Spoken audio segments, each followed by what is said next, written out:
প্রিয় দর্শক, ভিলেজ লাইভের পক্ষ থেকে সবাইকে শুভেচ্ছা জানিয়ে আজকের ভিডিও শুরু করছি। আশা করি আপনারা সবাই ভালো আছেন। ভিডিওটি শেষ পর্যন্ত দেখবেন। আপনারা দেখতে পাচ্ছেন যে একটা পুকুরে মাছ ধরা হচ্ছে। আসলে আজকে ঈদের দিন ছিল, তো ঈদের দিনে এই পুকুরটাতে হচ্ছে কে বা কারা যেন হচ্ছে প্রতিহিংসামূলকভাবে ধারণা করা হচ্ছে যে বিষ দিয়েছে, মানে বিষ দিয়ে মাছগুলোকে হচ্ছে মেরে ফেলেছে। দেখতে পাচ্ছেন যে পুকুরের প্রায় সব মাছগুলোই হচ্ছে মরে গিয়েছে।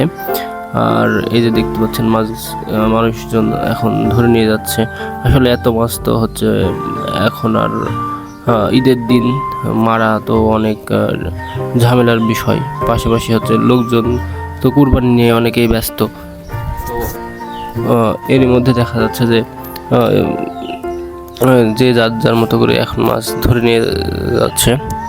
তো বিষয়টা দেখে সত্যি খুব খারাপ লাগছে। আসলে কোনো মানুষের সাথে এমন করা আসলে ঠিক না।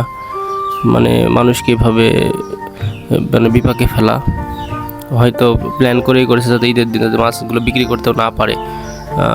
তো দর্শক দেখতে পাচ্ছেন এই পুকুরটাতে যে মাছগুলো ছিল প্রায় সব মাছ, প্রায় 100% মাছই হচ্ছে মরে গিয়েছে। তো এই চাষির প্রায় অনেক লস, তার অনেক মন খারাপ। তো এ ধরনের কাজ সত্যিই খুব হচ্ছে ঘৃণিত একটা বিষয়। দেখতেছেন দর্শক কি বড় বড় মাছ, আসলে এই মাছগুলো সবই মরে গেছে। তো দর্শক দেখুন পুকুরে হচ্ছে মাছ হচ্ছে এখন যেগুলো মারা গিয়েছে সেই মাছগুলো হচ্ছে ধরা হচ্ছে, বা মাছ মরে মরে পানিতে হচ্ছে ডুবে আছে। যেই ব্যাগে দেখুন আরও কিছু মাছ রয়েছে।